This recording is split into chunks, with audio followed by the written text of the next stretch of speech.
రాహుల్ గాంధీ గారు స్వయంగా వచ్చి అశోక్ నగర్ లో ఛాయ్ తాగుకుంటూ ఫోటోలకు పోజులు ఇచ్చుకుంటూ మొదటి సంవత్సరంలోనే 2 లక్షల ఉద్యోగాలు ఇస్తా అని నరికిండు. మరి ఎక్కడ పోయినాయి 2 లక్షల ఉద్యోగాలంటే ఇవాళ కనీసంగా నిరుద్యోగుల గురించి ఒక్క మాట కూడా చెప్పే పరిస్థితి లేదు. కేసీఆర్ ప్రభుత్వం ఇచ్చిన ఉద్యోగాలకు వీళ్ళు కాగితాలు ఇచ్చుకుంటా మేమిచ్చినామని చెబితే మందికి పుట్టిన బిడ్డలు మా బిడ్డలు అని చెప్పుకుంటే రాష్ట్ర ప్రభుత్వం ఇవాళ చెప్తున్న అబద్ధాలు చూసి రాష్ట్రంలోని నిరుద్యోగులు నవ్వుతున్నారు. రాష్ట్ర వ్యాప్తంగా పిల్లలు నవ్వుతా ఉన్నారు. ఉద్యోగాలు ఇచ్చింది కేసీఆర్ ప్రభుత్వం, కాగితాలు ఇచ్చిన సన్నాసులు మీరు. 2 లక్షల ఉద్యోగాలు ఏదైతే రాహుల్ గాంధీ చెప్పిండో నేను డిమాండ్ చేస్తున్నా.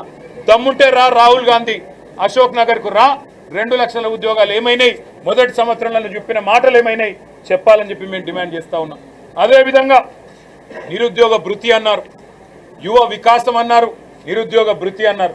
4,000 రూపాయలు ఇస్తాం, కేసీఆర్ గారు మోసం చేసినారన్నారు. మరి ఇవాళ నిరుద్యోగ భృతి 40% మీ సమయం అయిపోయినా నిరుద్యోగ భృతి గురించి ఒక్క మాట లేదు. విద్యా భరోసా కార్డు అన్నారు, 5 లక్షలు అన్నారు, అది కూడా ఇప్పటి వరకు కనీసం ప్రస్తావన లేదు. ఇంకా సిగ్గు లేకుండా ఉన్న గురుకులాలనే నడపలేని అసమర్థులు, ఉన్న గురుకులాలనే కనీసం నిర్వహించలేని అసమర్థులు, 80 మందికి పైచిలకు గురుకుల పాఠశాలల్లో పిల్లలు చచ్చిపోతే దాన్ని నివారించలేని వాళ్ళు ఇవాళ కొత్త స్కూల్ ఏదో కడతామని చెప్పి బిల్డప్ ఇస్తా ఉన్నారు. సిగ్గుపడాలని చెప్పి నేను విజ్ఞప్తి చేస్తా ఉన్నా. రాష్ట్ర ఆర్థిక చోదక శక్తి హైదరాబాద్ మహానగరం. ఇవాళ హైదరాబాద్ మహానగరం అధ్వాన నగరంగా మారింది. ముఖ్యమంత్రి గారు స్వయంగా మున్సిపల్ మంత్రిగా ఉన్న పెండింగ్ ప్రాజెక్టులన్నీ పెండింగ్గానే మిగిలిపోయినాయి.